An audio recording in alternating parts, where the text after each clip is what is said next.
On commence avec Schneider Electric. Alors, vous demandez sûrement ce qu'un spécialiste de l'énergie fait dans ce classement. Eh bien, comme vous le savez peut-être, pour certains d'entre vous, l'IA consomme énormément d'électricité et donc de ressources. Les data centers, eux, nécessitent des systèmes de refroidissement qui sont ultra énergivores et énergétiques. Et justement, Schneider Electric fournit ces solutions qui permettent aux centres et data centers IA de fonctionner efficacement. Voilà. Donc Schneider Electric, ça va vraiment être l'entreprise ici la plus connue pour vous. Ensuite, on va retrouver une entreprise moins connue qui s'appelle Corning.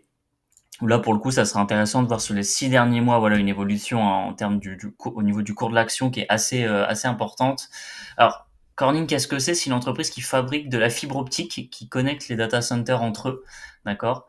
Et donc, ils fournissent des câbles à haut débit et qui leur permettent de transférer des quantités massives de données, et donc ce qui sert aux différents LLM, aux différents IA que vous utilisez sûrement pour la plupart d'entre vous au quotidien. Voilà. Ensuite, on va retrouver en troisième position Arista Network. Alors eux, ils se spécialisent dans les équipements réseau haute performance. Leurs switch et routeurs sont conçus pour gérer un trafic assez important au niveau des GPU. Donc c'est vraiment, dans leur GPU, pour ceux qui ne connaissent pas, c'est toute la partie carte graphique qui est notamment très utilisée sur toute la partie IA et LLM. D'accord, donc ça va vraiment être toute la mémoire vive de votre carte graphique, toute la VRAM, ce qu'on appelle la VRAM pour les geeks, qui va vraiment être consommée. Voilà, donc eux, ils sont spécialisés entre autres là-dedans. Et il y a des géants comme Microsoft ou Meta, pour ne pas les citer, que vous connaissez déjà, qui utilisent leur technologie pour leur infrastructure, à la fois cloud, d'accord, et également sur la partie IA. Ensuite, on enchaîne. On a CoreWave qui est un cloud provider, d'accord, donc spécialisé dans pareil toute la partie GPU. Vous l'avez vu dans ce classement, hein, c'est principalement voilà des acteurs qui sont liés dans soit ils fournissent de l'énergie à ces data centers, soit c'est sur la partie plutôt hardware composants où là il n'y a pas de secret, c'est vraiment là le cœur de la bataille pour les entreprises.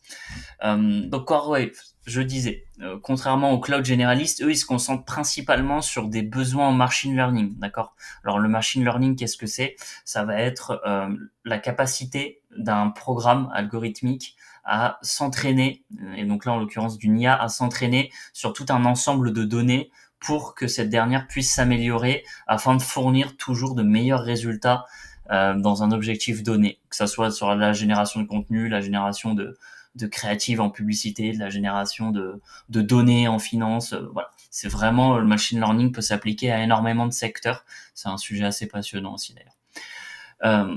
Bref, il possède donc des milliers de GPU qui sont vendus à Nvidia, enfin que Nvidia plutôt loue, et c'est cette puissance de calcul qui permet à Nvidia et aux différentes entreprises IA de pouvoir déverser toute leur infrastructure et toute leur puissance.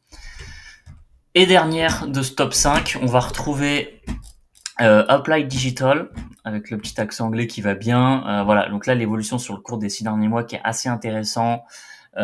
Cette entreprise, elle est construite plutôt des data centers spécifiquement conçus pour l'IA, donc c'est vraiment une spécification IA qui est assez intéressante. Il cible des zones avec de l'énergie peu coûteuse, dans la mesure où en fait il développe des infrastructures optimisées vraiment pour les workflows IA. Et voilà, pour ce classement, ça vous fait un top 5 des entreprises intéressantes sur l'IA. C'est pas un classement exhaustif, hein, c'est-à-dire qu'on peut aller aussi, je peux aller aussi un peu plus loin. N'hésitez pas à me dire si ça vous a plu, ce genre de vidéo. C'est des vidéos assez courtes, hein. Si je regarde le timer, on est à moins de 5 minutes, c'est parfait.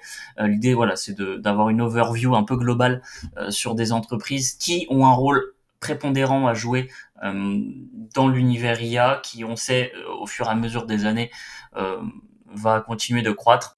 Et donc après, l'idée c'était de corréler ça avec toute la partie dividende, cours action des entreprises que vous pouvez d'ores et déjà, sur lesquelles vous pouvez d'ores et déjà investir. Voilà. J'espère que cette vidéo vous aura plu. N'hésitez pas à me dire si vous souhaitez une partie 2 sur ce type de vidéo.